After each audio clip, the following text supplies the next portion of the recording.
Bapak Ibu Saudara-saudari yang terkasih dalam Kristus Yesus, karena ini baru pertama kali saya berkhotbah di sini, di tempat ini, saya memperkenalkan diri. Saya Pendeta Ebenezer Napitupulu, tubuh nida inang borusiahaan, jala inang nahwalap borusimamora, jala dua do danak dilihat Tuhan Tuhami. Dukot dulu tahun di Bandung marhasohotak kami dangarong dope dilihat debata Tuhami. Alebida matu sukarame tahun 2000 itu seorang ma si Teofani tahun 2000 sia. Jala mangihu manggina Mikael tahun 2012 di Kolonel Burlian. Jadi dokopida hami sian sukarame 10 sada tahun nasalpu sahat tunuaing dangarong beri pasahat di bata Tuhami. Jadi na dua ido na seorang di sukarame ido dohot na suan ari-arina di Kolonel Burlian ido di pasahat di bata Tuhami. Jala borhak ma pidda masih Teo sia sukarame marumur 2,5 tahun. Romai mana musi itu paling bangun kelas 1 SMP, kelas 2 SMP manuai. Parhoraso man hitamang dohot taminang. Bapak Ibu Saudara-saudari yang terkasih, firman Tuhan yang menjadi khotbah untuk minggu kita hari ini dari Kitab Ulangan pasal 30 ayat 11 sampai dengan ayat 14. Saya akan membacakan untuk kita semua demikian firman Tuhan. Sebab perintah ini yang kusampaikan kepadamu pada hari ini tidaklah terlalu sukar bagimu dan tidak pula terlalu jauh. Tidak di langit tempatnya sehingga engkau berkata, siapakah yang akan naik ke langit untuk mengambilnya bagi kita dan memperdengarkannya kepada kita supaya kita melakukannya. Juga tidak di seberang laut tempatnya sehingga engkau berkata, siapakah yang menyeberang ke seberang laut untuk mengambilnya bagi kita dan memperdengarkannya kepada kita supaya kita melakukannya. Tetapi firman itu sangat dekat kepadamu, yakni di dalam mulutmu dan di dalam hatimu untuk dilakukan. Demikian firman Tuhan. Bapak Ibu Saudara-saudari yang terkasih dalam Kristus Yesus, ada dua tipikal manusia dalam memahami kehidupannya di dunia ini. Dan saya pikir semua kita ada di dalam dua tipikal tersebut. Tipikal yang pertama adalah melihat hidupnya dari sudut pandang dirinya. Melihat dunia ini, melihat kehidupannya dari sudut pandang pikirannya sendiri. Artinya ia melihat pergumulan hidupnya dari ilmu yang dimilikinya. Ia melihat pergumulan hidupnya dari apa yang ia miliki, harta yang ia miliki. Seolah-olah harta itu bisa menyelesaikan pergumulan persoalan hidupnya. Ada orang yang memahami pergumulannya, kehidupannya, karena ia memiliki koneksi jaringan yang baik, jaringan yang luas, sehingga ia menganggap bahwa semua persoalan yang dihadapinya bisa diselesaikan karena ia memiliki koneksi jaringan yang sangat luas yang diharapkan bisa membantunya. Artinya semua hal dilihat dan dipandang dari sudut pandang dirinya sendiri. Persoalannya dengan tipikal yang pertama ini adalah akan jatuh ke dalam sungut-sungut, akan jatuh ke dalam depresi, akan jatuh ke dalam keputusasaan. Itu yang terjadi di dalam hidup warga jemaat Allah, bangsa yang dipilih oleh Allah ketika Allah membawa bangsa Israel dari tanah Mesir menuju ke tanah yang dijanjikan. Selama 40 tahun bangsa Israel tidak pernah melihat perjalanan hidup itu sebagai bagian dari rancangan Allah, sehingga mereka hanya melihat bahwa perjalanan selama 40 tahun tersebut adalah dari sudut pandang dirinya, sehingga mereka sangat gampang terjatuh kepada sungut-sungut ketika mereka berjalan di Tano Parhorsihani. Tumudo di bagasa pikiran nasidak, kami bangsa yang dipilih oleh Allah, tetapi kenapa kami harus menderita menjalani hari-hari kami di tanah padang pasir yang begitu sangat panas tersebut. Aidi dia do debata ni nasida mak. Bahkan mereka sampai kepada penilaian bahwa tidak benar Allah memilih Abraham, Ishak dan Yakub, nenek moyang mereka, menjadi bangsa yang dipilih karena Allah membiarkan mereka menderita. Begitu juga mereka ketika berjalan di tengah panas yang sangat begitu luar biasa, mereka juga bersungut-sungut. Ketika mereka kelaparan, mereka juga bersungut-sungut. Jauh lebih enak dan nikmat kehidupan kami di tanah Mesir. Walaupun kami diperbudak, tetapi kami diberikan makan. Mereka tumbuh menjadi pribadi yang menyalahkan kondisi, menyalahkan keadaan, menyalahkan Allah. Tetapi mereka tidak mampu berjuang menyelesaikan dan melepaskan diri mereka dari pergumulan tersebut. Kenapa? Karena mereka melihat itu semua dari sudut pandang dirinya. Jalan di tengah-tengah tapi gudang guna masa si songoni. Kita melihat kehidupan kita ini dari sudut pandang diri kita, maka ketika pergumulan itu datang kepada kita, dang marlapatan au per minggu. Tumakom mani tinggal homai di lapomai ba. Ini nama. Tidak ada gunanya aku aktif di tengah-tengah gereja. Kenapa? Aku mengalami pergumulan yang begitu sangat luar biasa. Di mana kasih Allah? Itulah tipikal yang pertama. Tapi tipikal yang kedua, melihat kehidupan itu, melihat hidup kita ini dari sudut pandang Allah. Kita melihat kehidupan kita dari sudut pandang Allah. Artinya, ketika kita melihat kehidupan kita dari sudut pandang Allah, maka akan lahirlah orang-orang yang penuh dengan optimisme di dalam pengharapan. Karena ia yakin Allah turut bekerja di dalam kehidupannya. Idonanya laman ni si Maria, bagaimana ketika ia mengalami pergumulan yang begitu sangat luar biasa dengan status dirinya yang masih perawan saat itu, tetapi ia harus menerima kenyataan bahwa ia sedang mengandung seorang anak. Tentu ini adalah sebuah aib di tengah-tengah kehidupan seseorang. Tetapi ia tidak mau melihat kehidupannya dari sudut pandang dirinya, sehingga ia membuat pernyataan yang begitu sangat luar biasa. Aku ini adalah hamba Tuhan. Biarlah rancangan Allah yang terjadi dalam hidupku. Itu sebabnya ia melangkah kehidupannya, melangkahkan kehidupannya, menjalani hari-harinya. Dia tidak pernah menyalahkan keadaan.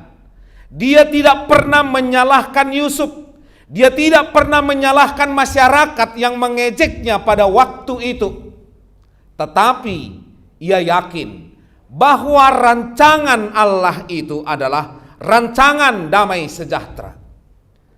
Jala iro na nihirim ni sude akajolma na porsea hitape kita pun itulah yang kita inginkan kehidupan kita ketika kita melihat hidup kita ini bukan dari sudut pandang kita supaya kita tidak jatuh ke dalam keputusasaan, tetapi kita melihat hidup kita ini dari sudut pandang Allah sehingga ketika penyakit itu datang kepada kita, ditikiro sahiti tubagasan pamatangta, kita akan mengatakan bahwa penyakit, pergumulan, dan penderitaan yang lainnya adalah bagian dari konsekuensi kita sebagai orang berdosa.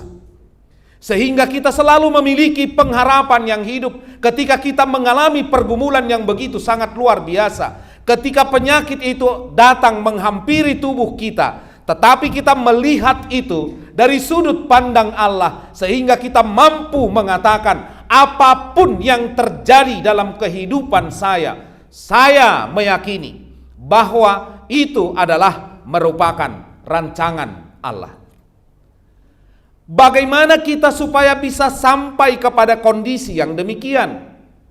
Boado sasahat kita tu pangatusion bahwa kita bisa melihat kehidupan kita ini dari sudut pandang Allah, bukan dari sudut diri kita sendiri. Jawabannya nas kita ini.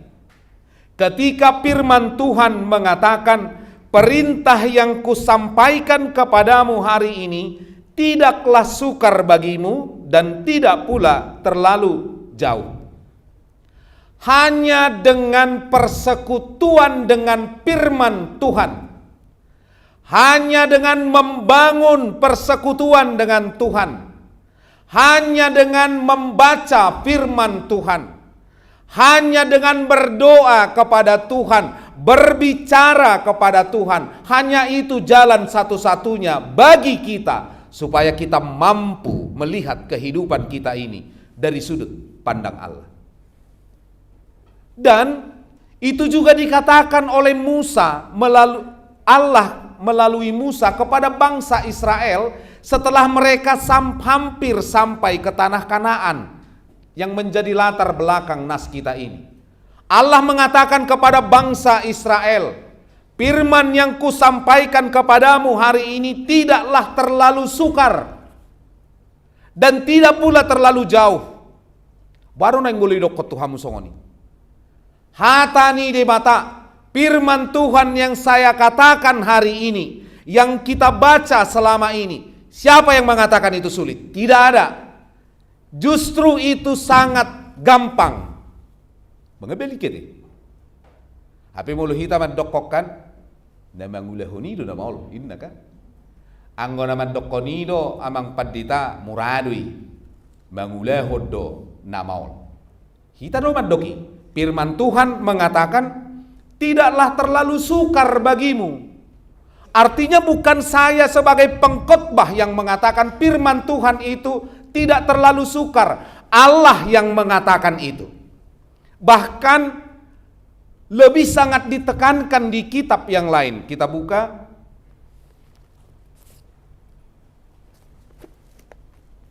Satu Yohanes 5 ayat 3. Di sana firman Tuhan mengatakan, sebab inilah kasih kepada Allah, yaitu bahwa kita menuruti perintah-perintahnya. Perintah-perintahnya itu tidak berat. Firman Tuhan itu tidak berat. Sama dengan pemahaman Musa di dalam nas kita ini. Yohanes juga mengatakan firman Tuhan itu tidak sulit. Hutanami letiung go si upar. Di hutanami sahat tunuaing mualhu tarope. Dangarong dope pam. Dangarong go peje pam. Songo di jabuna mi dangarong go peje pam. Buam kuta-kuta. Ibu to hamudo inok ku pe songonido. Ganupari setiap hari ibu-ibu bangun jam 5, dia berangkat ke bahasa Indonesia ni muel. Sumur mai, nongi mai. Sumur. Jam 5 dia berangkat ke sumur dengan membawa pakaian yang kotor. Dengan membawa piring yang kotor. Dengan menggendong anaknya. Dia menyuci. Setiap hari, pagi dan sore, dia menyuci, dan setelah selesai pakaian ini dicuci, kemudian ia pulang dengan membawa pakaian yang sudah bersih dan membawa piring yang sudah dicuci. Di dalam piring itu di bagasan eberi, inganan ni piringi dipamasuk mamuel. Asadongan tong ijem. Kemudian tel, bahasa Indonesia ni tel. Ember yang besar itu tempat air bersih, itu dijinjing di atas kepalanya. Dan anaknya yang kecil itu digendong di belakang. Kemudian dia berjalan, dan paling tidak itu 500 meter dari sumur umum itu, mata air umum itu ke rumahnya. Mulu hamu parsukarameo mandoki nga disonggo bibegi natai. Namuda. Ay di hutitel pada danak. Dungi di siamunna dihabiranga air dan piring yang bersih. Kemudian di tangan kanannya kain yang sudah bersih. Boy do nang dibayak ko kamui. Anggo kana siya kutak ko kana mantua hiaro be dibering apalagi persuburan. Belum may persuburan kota ro be hutanami. Mulai persuburan may maksongoni ro be. Do dia kainganan na asing. Kota Cane. Itu kita pasti mengatakan hal yang tidak mungkin ia lakukan. Bagaimana ia bisa melakukan itu? Tidak mungkin ia bisa melakukan itu. Sangat sulit kita untuk melakukannya. Tapi sebaliknya juga demikian. Meloro parhutanami parsuburat tu son. Tu Palembang apalagi sian HKBP Palembang tu caritas isuru menyeberangi. Ulur tu luar itu luborngi nondang marna sahati. Dang hui menyeberang. Kenapa nggak bisa menyeberang? Di parsuburan kan sekali 2 harinya lewat mobil. Alani boido modum dipasari, modum dipasari. Dia tidak akan mungkin bisa lewat. Kenapa? Mobil tidak pernah berhenti. Tetapi ketika kita mau datang ke Sigumpar, 4 bulan saja kita di sana di training, melakukan seperti yang mereka lakukan, kita pasti akan bisa melakukannya. Kenapa? Itu faktor kebiasaan. Itu faktor apakah kita mau memulainya atau tidak. Demikian juga dengan firman Tuhan. Ketika kita mengatakan sangat sulit untuk melakukan firman Tuhan. Ya benar. Kenapa? Karena kita tidak mau mencobanya.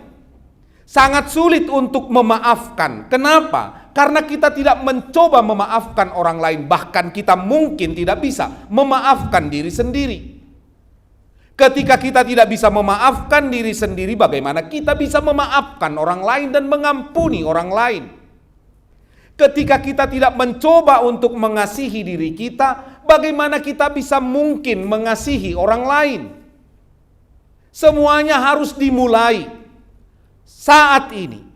Ketika kita mengatakan, ketika firman Tuhan mengatakan, firman itu tidak jauh, dia tidak di langit sehingga kamu harus mengatakan siapa yang mau mengambilnya ke sana. Firman Tuhan itu tidak sulit, asal mereka mau memulainya. Asal bangsa Israel mau memulai untuk melakukan, menjadi pelaku firman Tuhan, menjadi pemberita firman Tuhan seperti tema kita pada minggu hari ini. Kita mulai dari diri kita sendiri. Kita mengasihi, menghargai diri sendiri, menghargai karya sendiri, menghargai istri, menghargai suami, menghargai anak, maka kita akan terbiasa menghargai orang lain, mengasihi orang lain, memaafkan dan mengampuni orang lain. Itu sebabnya firman Tuhan menekankan kepada kita, firman Tuhan itu tidak sulit dan dia tidak jauh, karena kita pasti mampu melakukannya. Yang kedua dikatakan di ayat 14, tetapi firman itu sangat dekat denganmu, sangat dekat kepadamu, yakni di dalam mulutmu dan di dalam hatimu untuk dilakukan. Firman Tuhan itu dia tidak di langit, tapi sangat dekat dengan dirimu.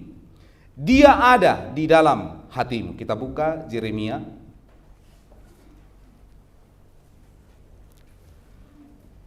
Yeremia 31 ayat 33.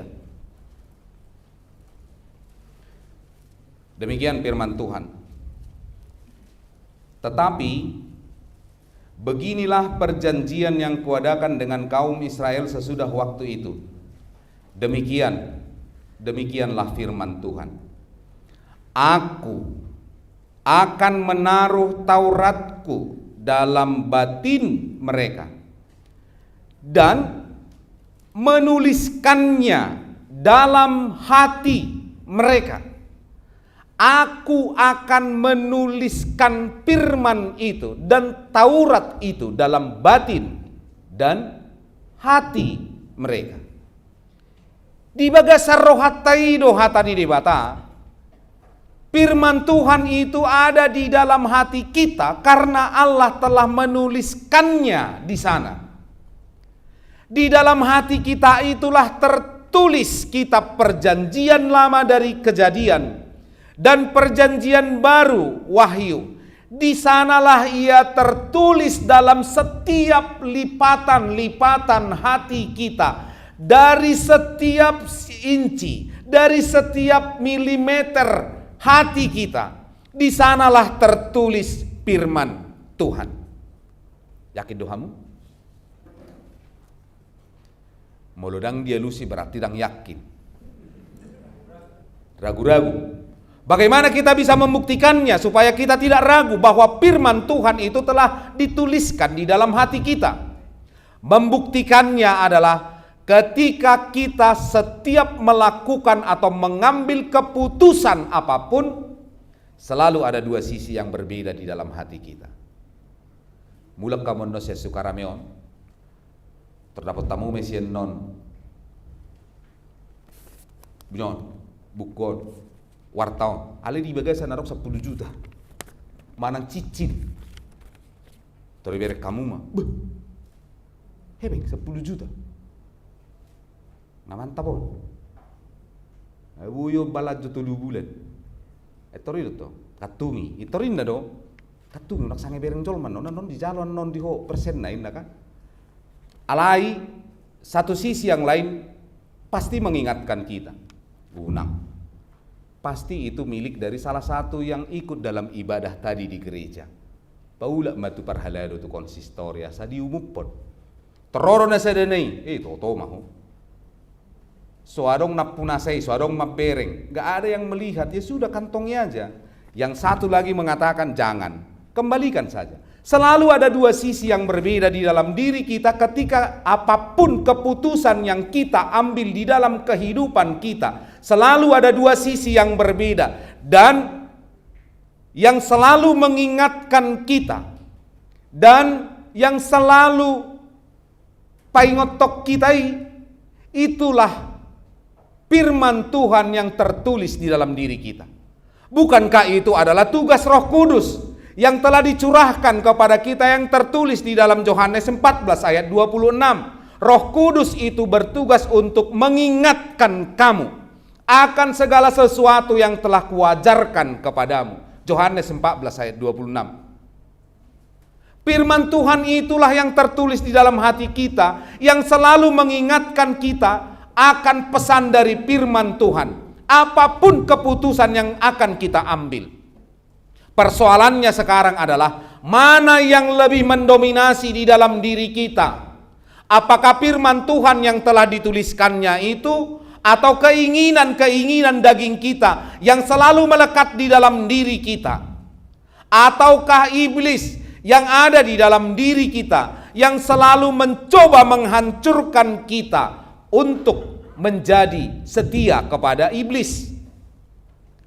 Karena itu Bapak Ibu Saudara-saudari yang terkasih, firman Tuhan itu ada di dalam hati kita. Sebab itu kita harus membangun komunikasi yang intens dengan Allah supaya firman Tuhan itu yang tertulis itu mendominasi kehidupan kita dan Dia yang menguasai hidup kita supaya kita mampu mengendalikan keinginan daging kita. Itu benar dipaingot hatani debata. Ini yang terakhir, kita buka Amsal 4 ayat 23.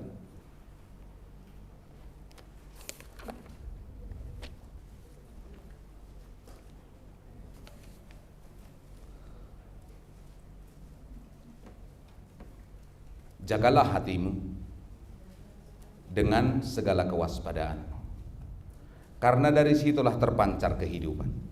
Tumabo dope dala tumajob bope di bahasa Batak. Didok sian saluhut si jagaoni.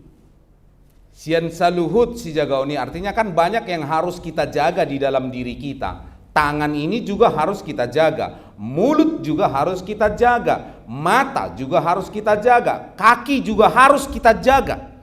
Tetapi dari semua itu, sian saluhut si jagaoni, gumodang majaga roham. Jagalah hatimu, karena dari sanalah terpancar kehidupan. Jaga hatimu. Kenapa hati yang harus menjadi prioritas untuk kita jaga? Karena di sanalah Allah berdiam.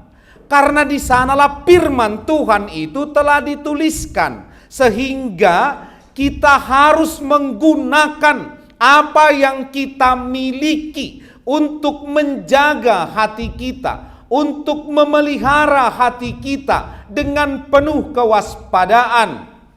Karena dari sanalah terpancar kehidupan.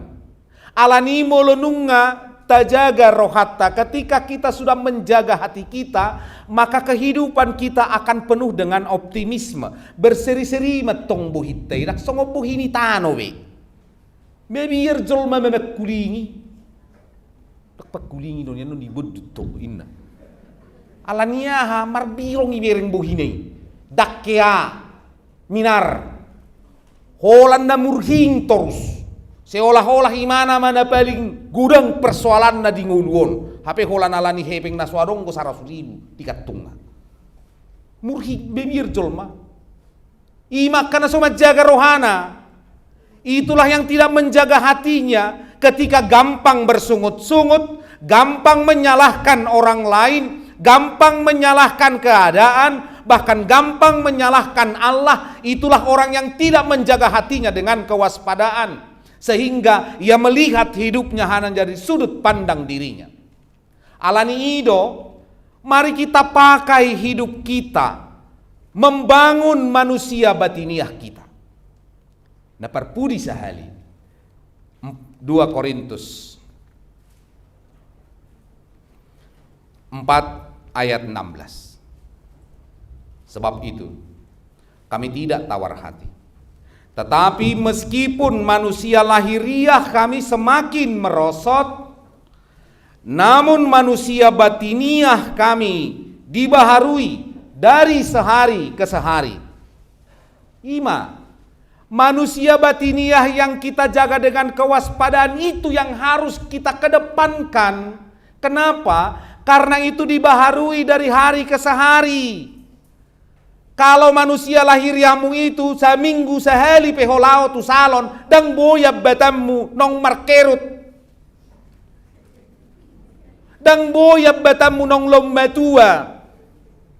Kan ini lokot hatan ini bata. Tubuh lahiriah kita ini semakin hari akan semakin merosot. Dan boy be paulahom mengolum songon 20 tahun nok salpu. Na boy do be marlojongi. Dan boy be paulahommu pardo pahatai songo 20 tahun nak salpu las bo hape di bek kamu laus digajal hamu pe butiyo na olat ni nami markeru nami. Tetapi manusia batiniah kita ketika kita menjaganya, ketika kita menggunakan apa yang kita miliki untuk membangun itu, maka di dokma di Jesayai ia akan seperti burung Raja Wali yang terbang tidak pernah akan kelelahan, berjalan tidak akan pernah kelelahan, karena dibaharui, setiap hari dibaharui. Ia membangun persekutuannya dengan Tuhan, ia menjaga hatinya dengan kewaspadaan, dan ia melihat kehidupannya dari sudut pandang Allah, sehingga ia akan tetap selalu mengingat rancangan Allah adalah rancangan damai sejahtera, bukan rancangan kecelakaan, sehingga ia menjadi orang yang tangguh di dalam kehidupannya, bukan pecundang, dan tidak pernah menjadi orang yang cengeng dalam kehidupannya, tetapi ia terlatih menghadapi pergumulan hidupnya, sebab ia melihat pergumulan itu dari sudut pandang Allah, dan ia terus melatih manusia batiniahnya sehingga ia mendapatkan sukacita yang besar. Amin, kita berdoa. Amin. Tuhan memberkati engkau dan melindungi engkau. Tuhan menyinari engkau dengan wajah-Nya dan memberi engkau kasih karunia. Tuhan menghadapkan wajah-Nya kepadamu dan memberi engkau damai sejahtera.